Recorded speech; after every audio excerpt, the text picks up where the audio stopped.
Apter, and thanks to Turnbuckle Promotions for letting me come in here and grill Lance Storm. Well, you're going to grill me, are you? I'm going to, well, I don't know, maybe with JR's barbecue sauce? Well, that'd be the best way to go. That would be very interesting, wouldn't it? Tell the fans out there, and the legions of fans you had, of course, from ECW as well, what you're doing these days. I'm running my own wrestling school back home in Calgary, Storm Wrestling Academy. It keeps me busy but at home, so that's the way I like it. And if somebody wants to contact you to maybe become a student at the Storm Wrestling Academy, how does one go about doing that? You can go to stormwrestlingacademy.com. It has a website? It has a website. This is amazing. Breaking news, yes. Really? And there's all the information you need there. You can drop me an email. Classes do book up well in advance. You got to think ahead and plan early, because I book up somewhere between 6 months and a year in advance, so you got to plan early.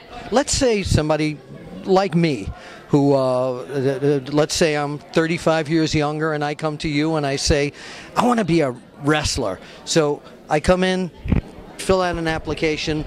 What do you do with me? I would have to do a lot with you. Had a feeling he was going to say that. Yeah. I run a 12-week program. The first month there's a lot of physical calisthenics, conditioning type stuff we do, but we get right into the ring at the beginning too and take everything from the basics right through to having matches. So. Okay. Give you the full meal deal. And what today constitutes making it as a star? How do you know when someone is ready to catapult into the big time? Well, I think there's a lot of variables, and unfortunately a lot of the variables have to be just pleasing the right person. Mm-hmm. I think there's a lot of guys that are more than ready to be catapulted to stardom that maybe don't, and there's some that get launched away and they're not ready. But you've got to work your butt off and try to distinguish yourself from the 6,000 other indie workers out there. Do you need to kind of prep yourself more on the marketing and showbiz end now because of the way the business has become? It all depends. It certainly helps, mm-hmm. But I think there's still a lot of need for good quality workers that can get the job done. Now, granted, if you can do both, you're far better off, but if you've got only one and not the other, you're still up the wrong creek. Right. Last question. People want to know, why did you stop? Why are you not competing regularly at this point? Because you have diehard fans, as I mentioned before, who are would do anything to see Lance Storm back in the big time again.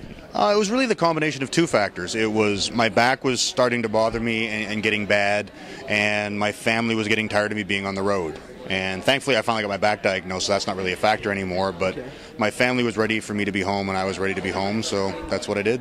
All right, and if you wouldn't mind looking into the camera and saying something to all those fans? I just want to thank all the fans that enjoyed my career and still support me and visit my website and support pro wrestling. Go to a live event somewhere. Yeah. For OneWrestling.com, and thanks to Turnbuckle Promotions once again, Bill Apter, Lance Storm, with Fighting Spirit Magazine, too. We both write for Fighting Spirit Magazine. We'll see you at the matches, right? Yes, being serious one last time. There you go.